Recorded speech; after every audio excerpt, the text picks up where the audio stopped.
Do'stlar, maxsus bu videoni Qatardan qilyapman. Education City degan joy bor ekan. Amerikaning eng top 6 ta universitetini olib kelibdi bular. Qatar Foundation va buni yonida mana kutubxona. Mutlaqo bepul kutubxona. Bepul ekan. Men niyat qildim.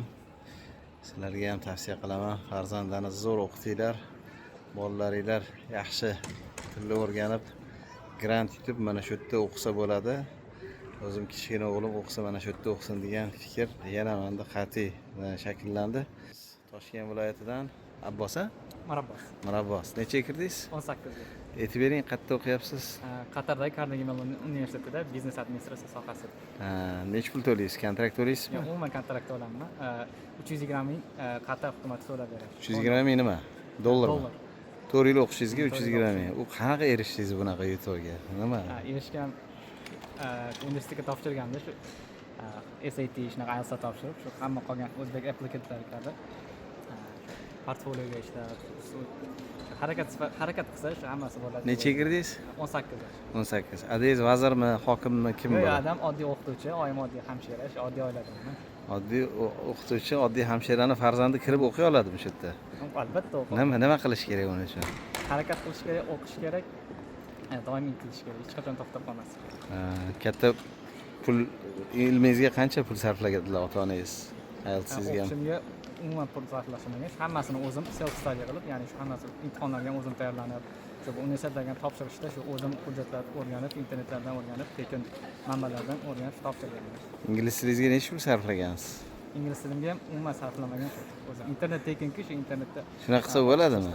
Bo'ladi shu. Izlagan topadi deydi shu. Ana. Internet. Toshkent viloyatining qat'idansiz? Toshkent viloyati Oqqo'rg'on tumani. Oqqo'rg'on tumanidagi yigit mana shu Qatarni eng dunyodagi top universitetlarida 320 ming dollar grant yutib o'qiyapti. Nechta o'zbek bolalar o'qiyapti shu yerda? O'zbek bolalar 15 ta 10 ta. 15 ta bolalar o'qiyapti. Bir yilda siz o'qiyotgan universitetda nechta bola o'qiydi? O'zi universitet yiliga 120 tagina o'quvchi oladi. Kam studentlar olishadi. Lekin shu universitetga asosan 5000 ta, shuna 3000 ta odam topshiradi. Shundan atiga 120 ta oladi. Siz bizani oddiy o'zbek oilalar ko'radi-da, sizga o'xshagan o'qituvchini, hamshirani farzandlari ko'rsa, kira olamanmi desa, nima tavsiya qilasiz? Necha yil oldin tayyorgarlik qilish kerak bunaqa grant yutish? O'zi odatda shu 8-sinfdan uje kelajagini aniq qilib olish kerak. Ya'ni shu qaysi sohada o'qiydi, qaysi sohada ishlaydi, shuni aniq qilib olib, shu 8-sinfdan boshlash kerak. Shu ingliz tilini o'rganishdan boshlab, yoki boshqa tillarni o'rganishdan boshlab, keyin shu 9 da 10 sinfda shu baholar ustida ishlab, hammasini besh qilish kerak, maktab baholarini. Keyin shu SAT degan imtihon bor, shuni olish kerak agar Amerikada o'qimoqchi bo'lsa, shu Amerika universitetlarida. Keyin portfolio degan narsa bor. Ya'ni shu maktabda akademikdan tashqari qilgan ishlaringiz, hobbilaringiz, qiziqishlaringiz yoki shunaqa qilgan proyektlaringiz, o'shalarni ham yaxshi qilish kerak.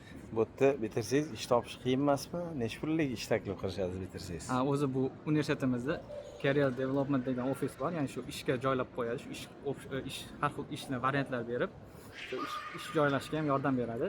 Lekin ishga joylashganda shu endi kirganda oyliklar yiliga 100 ming dollardan shu boshlang'ich oyliklar. Yana bitta plyus tarafi, bu yerda soliq yo'q, ya'ni daromad solig'i yo'q. Shu berilgan sizga ajratilgan oylikning hammasini 100% o'zingiz qo'lingizga topshirishadi.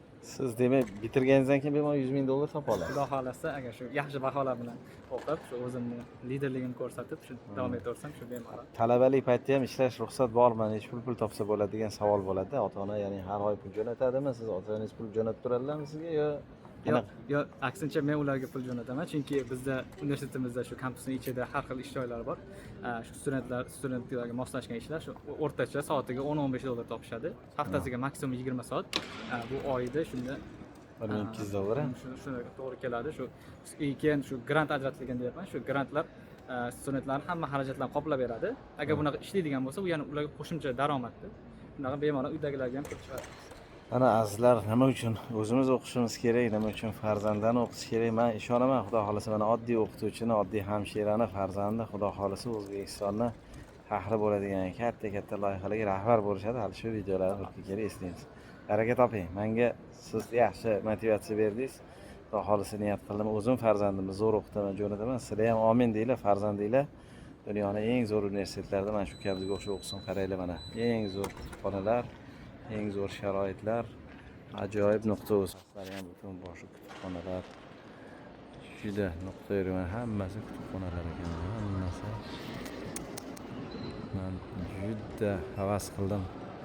Mana nima uchun o'zimiz o'qitishimiz kerak, nima uchun farzandlarni o'qitish kerak. Azizlar, bitta xulosa qilaman. To'yiga kamroq pul sarflaylik, bolalarning ilmiga ko'proq sarflaylik.